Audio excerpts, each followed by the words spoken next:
श्री शिवाय नमस्तभ्यम। दोस्तों, आप लोग कैसे हैं? तो अभी तक हम लोगों ने शिव महापुराण के रुद्र संहिता द्वितीय खंड के अध्याय 6 का अध्ययन किया। आज हम अध्याय 7, 8, 9 और 10 एक साथ संपूर्ण पाठ करेंगे और आप लोगों को भी पढ़कर सुनाएंगे।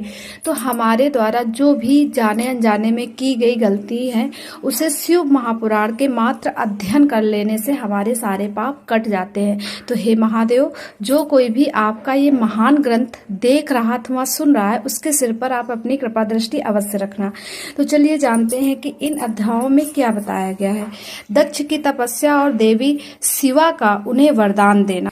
नारद जी ने पूछा, पूज्य पिताजी, दृढ़ता पूर्वक उत्तम व्रत का पालन करने वाले दक्ष ने तपस्या करके देवी से कौन सा वर प्राप्त किया तथा वे देवी किस प्रकार दक्ष की कन्या हुई? ब्रह्मा जी ने कहा, नारद, तुम धन्य हो।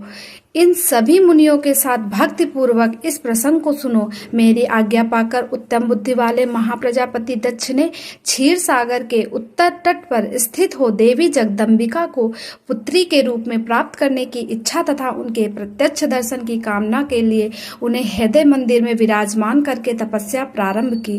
दक्ष ने मन को संयम में रखकर दृढ़ता पूर्वक कठोर व्रत का पालन करते हुए शौच संतोष आदि नियमों से युक्त हो 3000 दिव्य वर्षों तक तप किया। वे कभी जल पीकर रहते, कभी हवा पीते और कभी सर्वथा उपवास करते थे। भोजन के नाम पर कभी सूखे पत्ते चबा लेते थे। मुनिश्रेष्ठ नारद तादांतर यम नियमादि से युक्त हो जगदम्बिका की पूजा में लगे हुए दक्ष को देवी शिवा ने प्रत्यक्ष दर्शन दिया। जगन्मयी जगदम्बा का प्रत्यक्ष दर्शन पाकर प्रजापति दक्ष ने अपने आप को कृत माना। वे कलिका देवी सिंह पर आरूढ़ थी।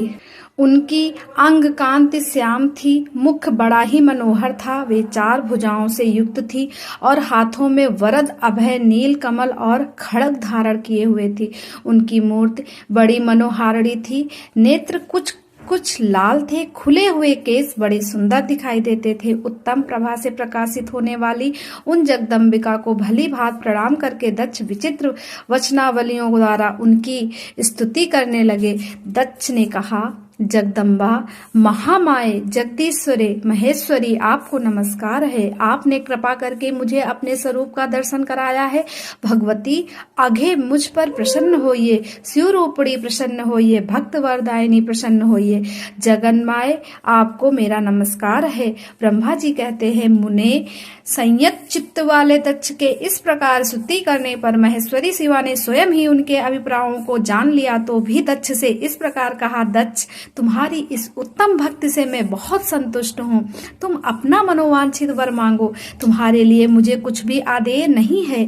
जगदम्बिका की यह बात सुनकर प्रजापति दक्ष बहुत प्रसन्न हुए और उन शिवा को बारंबार प्रणाम करते हुए बोले। दक्ष ने कहा, जगदम्बा, महामाये, यदि आप मुझे वर देने के लिए उगत हैं तो मेरी बात सुनिए और प्रसन्नता पूर्वक मेरी इच्छा पूर्ण कीजिए। मेरे स्वामी जो भगवान शिव हैं, वे रुद्र नाम धारण करके ब्रह्मा जी के पुत्र रूप से अवतरणी हुए हैं।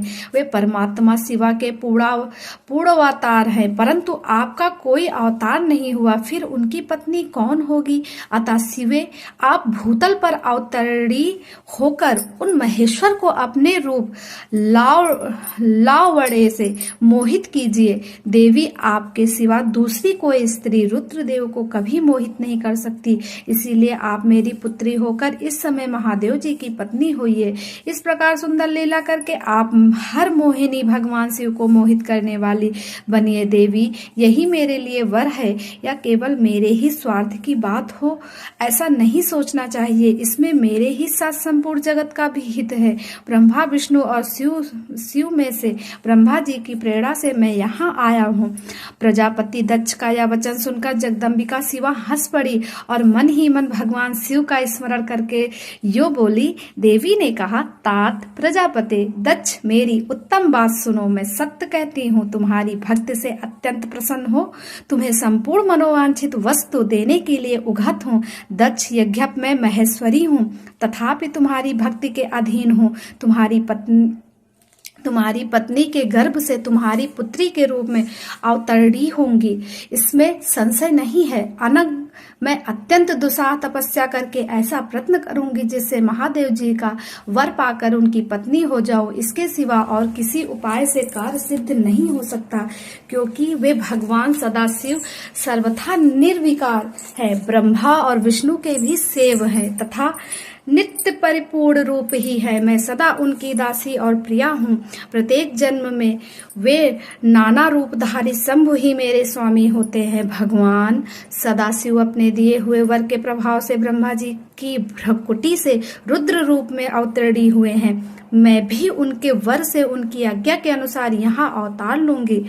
तात, अब तुम अपने घर को जाओ। इस कार्य में जो मेरी दुती अथवा सहायिका होगी उसे मैंने जान लिया है। अब शीघ्र ही मैं तुम्हारी पुत्री होकर महादेव जी की पत्नी बनूंगी।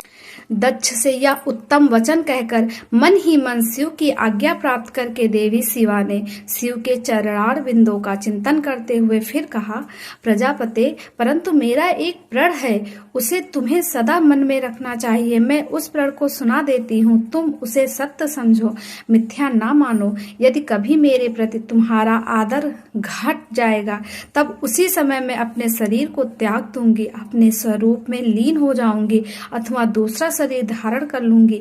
मेरा यह कथन सत्य है प्रजापते। प्रत्येक सर्ग या कल्प के लिए तुम्हें यह वर दे दिया गया है। मैं तुम्हारी पुत्री होकर भगवान शिव की पत्नी होंगी। मुख्य प्रजापति दक्ष से ऐसा कहकर महेश्वरी शिवा उनके देखते देखते वहीं अंतर्ध्यान हो गई। दुर्गा जी के अंतर्ध्यान होने पर दक्ष भी अपने आश्रम को लौट गए और यह सोचकर प्रसन्न होने लगे कि देवी शिवा मेरी पुत्री होने वाली है। तो यहीं पर ये 10वां अध्याय संपूर्ण समाप्त होता है। अगले अध्याय में हम जानेंगे कि किस प्रकार देवी दक्ष की पत्नी के गर्भ से जन्म लेती हैं और किस प्रकार उनका क्या नाम रखा जाता है, कैसे वो शिव की अर्धांगिनी बनती है। तो ये हम जानेंगे अगले वीडियो में। तब तक के लिए श्री शिवाय नमस्तुभ्यं।